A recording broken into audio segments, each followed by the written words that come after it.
ဒီနေ့မှာတော့ရာထူဝင်ရှင်နဲ့လူတန်းဖို့အစ်စ်အမှန်ကြားကဆက်ဆက်မှုကိုစိတ်ဝင်စားစရာဇလန်းလိတပုနဲ့ပြောပြချင်ပါတယ်။ကျွေပန်းကန်နဲ့စကုခကြောင်းသင်ခန်းစာတခုပေါ့ ဇလန်ရဲ့အဓိကမေခုံးကဒီမှာစတာပါပဲလူကတော့အတူတူပဲဒါပေမဲ့သူ့လက်ထဲကခွက်နှစ်ခွက်ကတော့လုံးဝကိုမတူညီတဲ့အခြေအနေတစ်ခုကိုဖော်ပြနေတယ်ဟုတ်ပါတယ်တနစ်ဆိုတဲ့အချိန်တိုလေးအတွင်းမှာဘယ်အရာတွေကများထုတ်ကိုဒီလောက်ထိပြောင်းလဲသွားစေခဲ့တာလဲ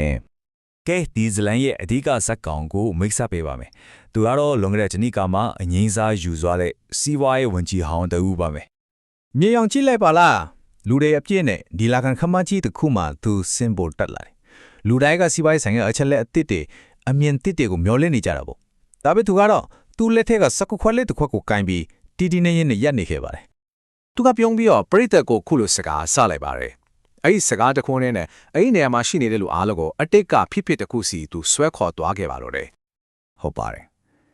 အခုကျွန်တော်တို့လွန်ခဲ့တဲ့ technique ကိုအတူတူပြန်သွားကြည့်ကြအောင်သူဟာတန်ကိုအာနာရှိတဲ့ဝန်ကြီးတူဖြစ်တာဝန်ထမ်းဆောင်နေတော့ကအချိန်ပေါ့အဲဒီတော့ကသူ့ရဲ့ဘဝကဘလို့များရှိခဲ့မလဲ အဲ့ဒီချိန်တုန်းကဆိုရင်သူ့ရဲ့ခီးစဉ်ကတိတ်ကိုခမ်းနားခဲ့တာပေါ့မြို့ကိုလာရင်အထူးလေးနဲ့လေးစိတ်ကိုရောက်တာနဲ့လူအများကြီးကသူ့ကိုလာကြိုကြတယ်ပြီးတော့ဇင်ခံကားအနေနဲ့အိုးတဲကိုပို့ဆောင်ပေးတယ်ညီလာခံခမ်းမတဲ့ကိုဝင်လာပြီဆိုရင်လည်းအားလုံးကသူ့ကိုလိုက်လိုက်လဲလဲကြိုးဆိုကြတာပေါ့ သူပြောပြတဲ့အမတ်တရားတွေထဲမှာဒီစကားကအထင်ရှားဆုံးပါပဲဒီစကားကလည်းကျွေပန်းကန်ဆိုတာသူ့ရဲ့ယာသူသူ့ရဲ့ဂုံးရှိန်နဲ့လူတွေရဲ့လေးစားမှုကိုကိုစားပြုတဲ့အမတ်သားတစ်ခုဖြစ်သွားစေခဲ့တာပါကဲအခုဇက်လန်ကိုပြစုပန်အချင်းစီပြန်ခေါ်သွားပါမယ်သူအငိမ့်စားယူပြီးတနေ့အကြာမှာအရင်ကျမခဲ့တဲ့နေရာကိုပဲသူပြန်ရလာခဲ့တယ်ဒါပေမဲ့အခြေအနေတွေကတော့လုံးဝကိုပြောင်းပြန်ဖြစ်သွားခဲ့ပါပြီ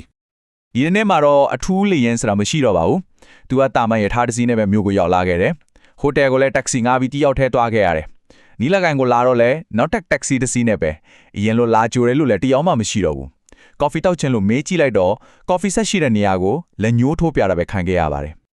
ခီးစက်နှစ်ခုရဲ့ခြားနာချက်ကတော့တော်တော်လေးကိုရှင်းပါတယ်။မနေ့ကအထူးလေရင်နဲ့ခီးသွားခဲ့တဲ့သူဟာဒီနေ့မှာတော့အများတုံးရထားကိုပဲစီးခဲ့ရတယ်။လူအုပ်ကြီးကကြိုဆိုခဲ့တဲ့နေရာမှာအခုတော့တခိုးတော့တက္ကစီငှားစီးနေရပြီ။အထင်ရှားဆုံးကတော့ကျွေပန်းကန်နဲ့အိတ်ခံခဲ့ရတဲ့ကော်ဖီဟာအခုတော့ကိုယ်တိုင်ထည့်တော့ရတဲ့စက်ကုခွက်ထစ်သွားခဲ့ပါပြီ။အဲ့ဒီမှာပဲဝန်ကြီးဟောင်းကသူ့ရဲ့အတွေ့အကြုံကနေရလိုက်ကတန်ဖိုးမဖြတ်နိုင်တဲ့သင်ခန်းစာတစ်ခုကိုပြည်သက်ကိုမျှဝေပါတော့တယ်။ဇလိုင်းရဲ့အထွေအထိပ်ကိုရောက်လာပြီပေါ့နော် ဒါကတော့ဇလန်တစ်ခုလုံးရဲ့အနစ်ချုပ်ပါပဲသူတကယ်သဘောပေါက်သွားတာကလူတွေပေးတဲ့လေးစားမှုတွေအခွင့်အရေးတွေဟာသူ့ကိုပေါ့ကိုတရားအနေနဲ့တန်ဖိုးထားလို့မဟုတ်ပဲသူထိုင်ခဲ့တဲ့ဝင်းကြီးဆိုတဲ့ကလားထိုင်အတွက်ပဲခက်တယ်ဆိုတာပါပဲ ဒီအဖြစ်အပျက်ကနေ